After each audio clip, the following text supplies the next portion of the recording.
Naku si Roque, ito nagagalit. Mainit ang ulo ni Roque, mga bossing.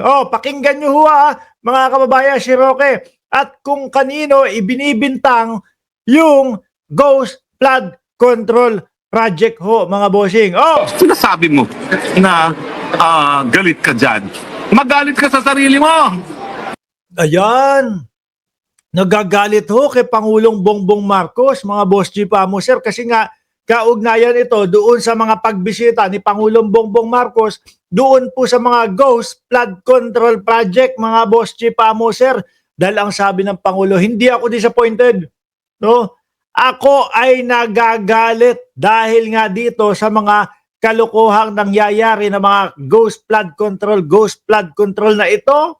Imbes na sana ay napapakinabangan ng mamamayang Pilipino, imbis na sana nakakatulong para sa mamamayang Pilipino, ay wala.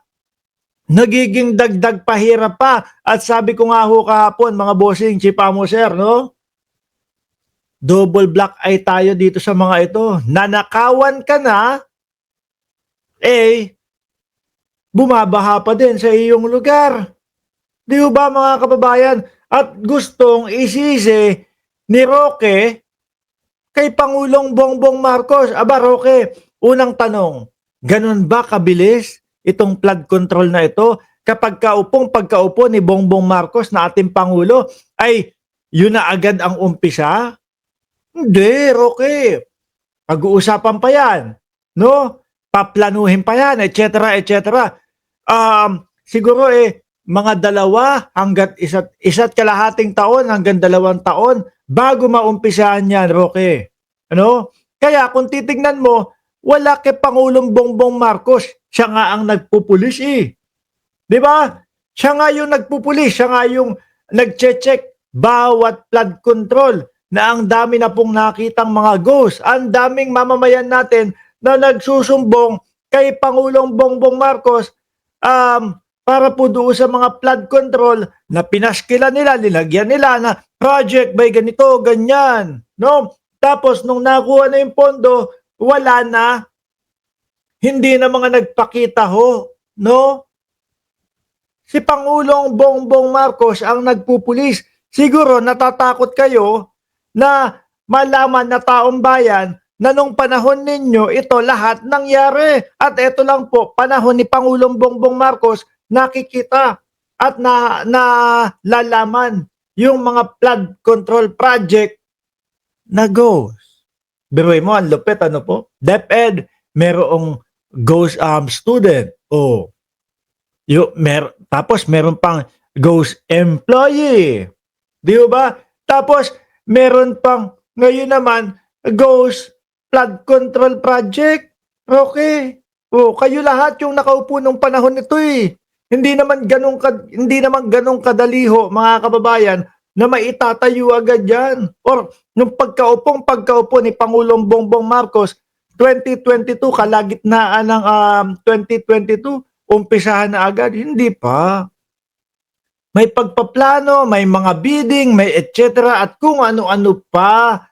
Yan. Di ba? Hindi basta-basta. Hilo? Ikaw ang responsable dyan. Ikaw ang dapat managot. At ngayon pa lang ulitin ko, umalis ka na sa pwesto mo.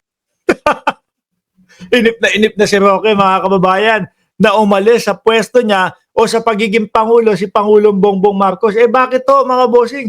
Wala. Yun lang yung chance niya na makauwi nang hindi na-ooblo Yun lang ang magiging kaligayahan niya nang uuwi po ng Pilipinas nang hindi papasok sa oblo. Kasi tiyak mga kababayan, na kapag itong si Roque bumiyahe pa uwi ng Pilipinas at ang Pangulo ay si Pangulong Bongbong Marcos, tiyak ito may kalalagyan. No? Papasok sa oblo to at di syempre dadali sa korte, may mga hearing para po doon sa kanyang pogo-pogo na human trafficking na kaso mga kababayan.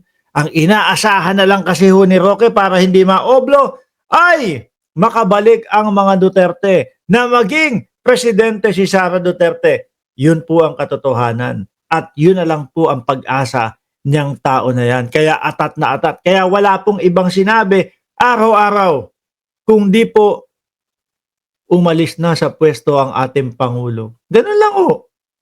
Paulit-ulit lang po, no? Bangag si Pangulong Bongbong Marcos.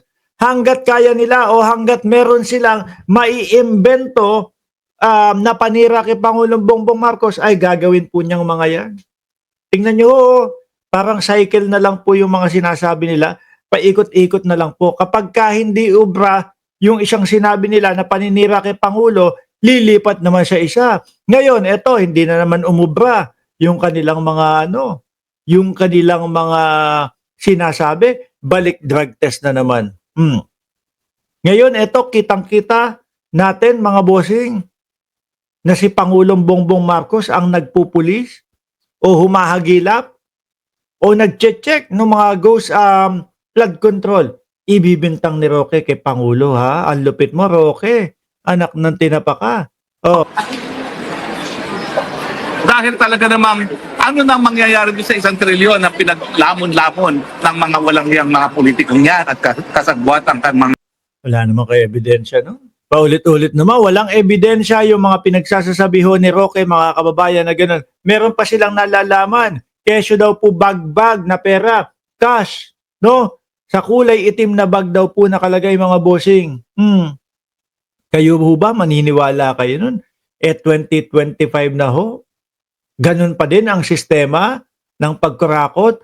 Meron ng mga managers check, meron ng wire transfer, meron ng kung ano-ano pa. Di po ba? Hindi na yung withdraw mo nga itong 150 million. Ilang congressman yan? Napakadaming bag niyan. 300 bag o 290 bag. No? Kesa daw 150 million kada isang congressman at nakalagay sa kulay itim na bag. Yun ho yung pinapakalat nila. Pero inyo, di nagkalat yung napakalalaking duffel bag ho.